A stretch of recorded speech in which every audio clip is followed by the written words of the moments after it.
beaucoup à tout le monde.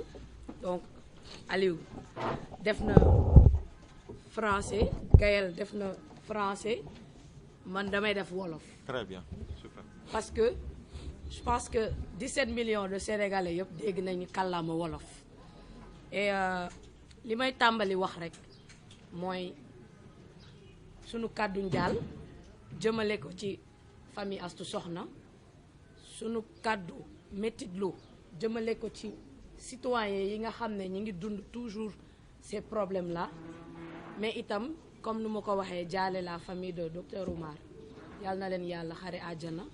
Et li may wax dafa am solo te damay ñaan suñu mbokk journalistes yi def liggéey boobu, parce que xaalisu Sénégal chaque jour la ñuy jël nattal ministère yi ay budget. Ay journalistes ngeen, dama leen di ñaan ngeen dem gëstu entre 2017 ak suñu jonn yàlla tey 2012 ñaata xaalis 2022 plutôt ñaata xaalis lañ jël def ko ci ministère de la santé. te bi ñu calculer xaw nañ jege lu ñu naan 811 milliards de francs CFA, ndax boo jëlee année 2018 député yi nattal nañ ko budget 169 milliards. soo jëlee année 2020 député yi nattal nañ ministère de la santé 191 milliards. soo jëlee 2021 nattal nañ ministère de la santé 216 milliards. soo jëlee 2022 budget 2022 nattal nañ ministère de la santé 235 milliards. loolu yëpp boo ko xaymawee toll na ci 811 milliards de francs CFA xaalisu Sénégal bu nu def ci secteur de la santé, te bokkul ak li partenaires techniques et financiers yi di indi et cetera. Donc je pense que ne tey sunu xaalis fépp fu muy dugg dañu war a exiger une qualité dans le travail, dans le service qui est fourni. ma delloowaat leen si li ñu naan la constitution. boo demee dans la constitution sénégalaise en son article 7 dafa ne l'État doit protéger tous les citoyens. maanaam liy wér-gu-yaram, liy jàng, liy aar sénégalais état lañ ko dénk. donc état moo si am wàll bu njëkk, pàcc bi si gën a rëy état lañ ko jagleel. ma laaj leen ndax tey tollu nañ si foofu wala tolluwuñ ci foofu. leneen li nga xam ne dama koy wax et c'est des faits, soo jëlee le protocole d'Abuja, la déclaration d'Abuja, dafa ne woon suñu système de santé yi pour mu ñoŋ il faudrait que lu mu néew ñu investir ci 15%. ren budget Sénégal 5000 et quelques milliards la. soo jëlee 235 milliards budget ministère de la santé yegguñu sax 5%. ci réew mu nga xam ne dafa bëgg émergence, ci réew mi nga xam ne dafay tendre vers li ñu naan koom-koom. donc ñun ay sénégalais lañ et exercice boobu dañ leen ciy ramener ñu dem def saytu boobu mun a confronter le ministère de la santé. muy benn.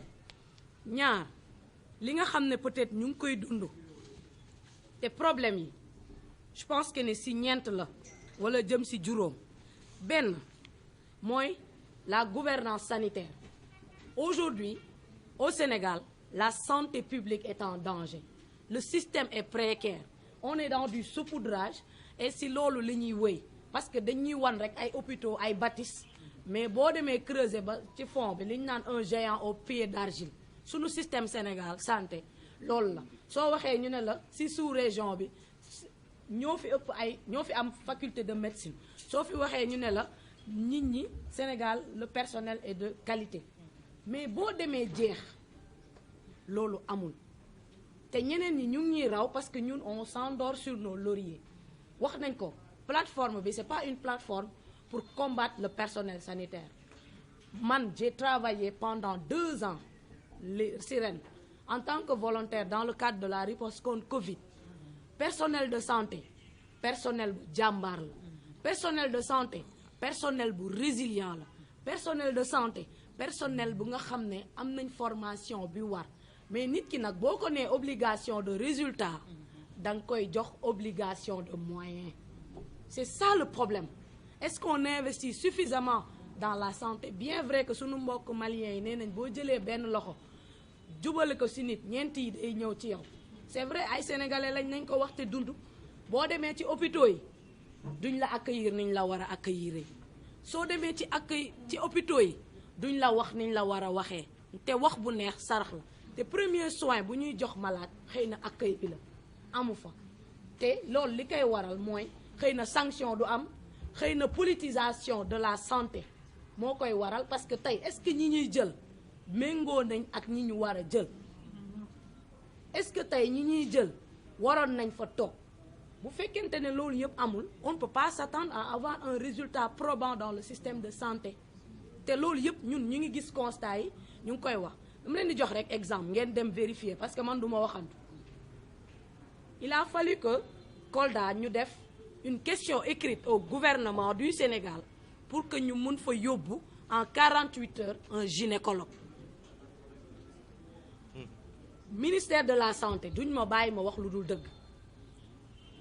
En commission technique alerté woon naa leen ci ascenseur hôpital Le Dantec pendant 1 an 6 mois ñooñu amuñu ascenseur jigéen ñi suñuy wasit dañuy yéeg ay escalier léegi dañuy xaar ba nit doomam wadd fa gaañu ñuy doog a jël ay mesures te ministère de la santé duñu ne waxuma leen ko en commission technique duñu ne waxuma leen ko en plénière te bu ngeen génnee léegi ngeen dem vérifier ministère ascenseur hôpital Le Dantec moo ngi toujours en l'état jigéen ñi dañuy jël ay escalier pour mun a wasin parce que bloc opératoire bi mu ngi ci kaw léegi dañuy xaar ba nit doomam dee fa ñuy doog a waaw dañuy sanctionner et cetera alors que waxoon nañ leen ko man bi ma ko waxee léegi toll na ci 6 mois pendant la session budgétaire laa ko waxoon dara amul.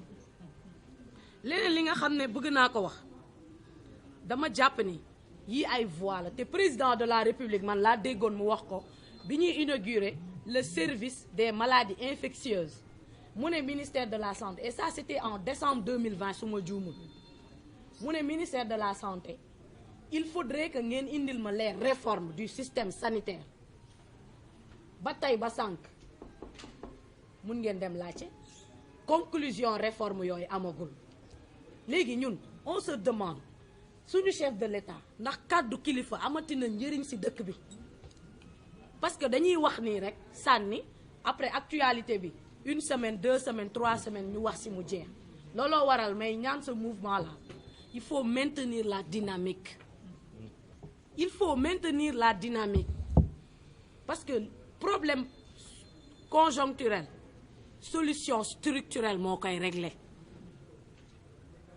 dem leen ouvrez-vous à toutes les parties prenantes bu leen ministère de la santé oowee dem leen ngeen exposer ko seen jàmbat su leen assemblée nationale woowee dem leen ngeen exposer leen seen jàmbat. je pense que même la démarche serait d'aller les voir parce que ñun ñoo jël dénk leen mandat et il faudrait que cette redevabilité ñi ñuy dénk di ñu mun a rendre compte. ouvrez-vous ana tey association des consommateurs.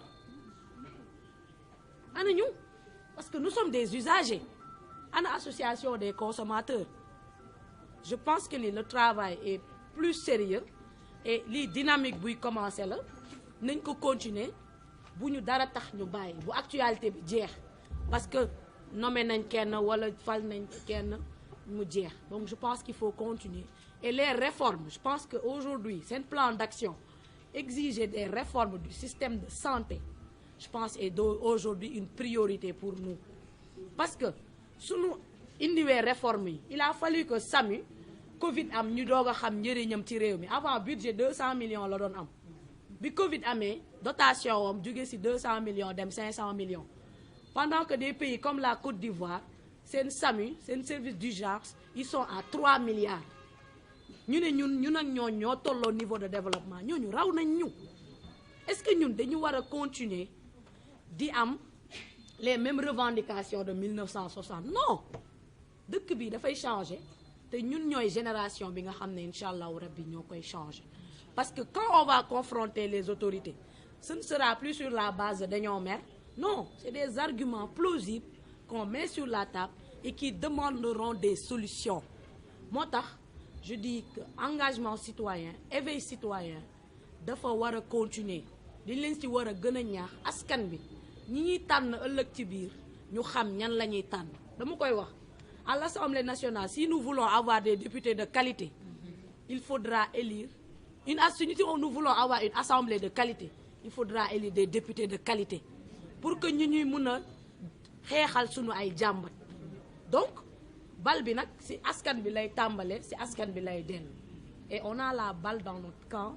Il faudrait que mobilisation bi ñu continuer tey il faudrait qu'on arrête chaque fois sauvons le système de santé sauvons l'école sauvons les agriculteurs sauvons mais ba kañ.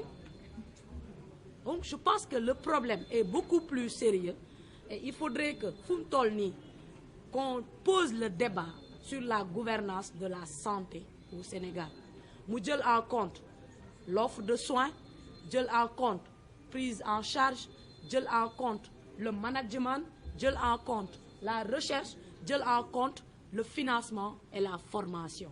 Tant que tënkuwuñu ci lii ay astukan dafay continuer di am parce que le véritable problème pointé wuñ ko du doigt pour espérer avoir des solutions. Loolu laa amoon lu may wax et di jéggalu si les tons ont été durs mais nous on a une sensibilité pour la santé parce que di ñu gis ne santé dafa am njëriñ kalaa bay kalaa lekk kalaa dem guerre kalaa xeex day fekk nga am wér gu yaram te Sénégal 65% de la population est jeune suñu amul wér gu yaram fuñ jëm naka la ñuy prétendre vers le développement. Donc merci beaucoup ñu ngi leen di gërëm di leen sant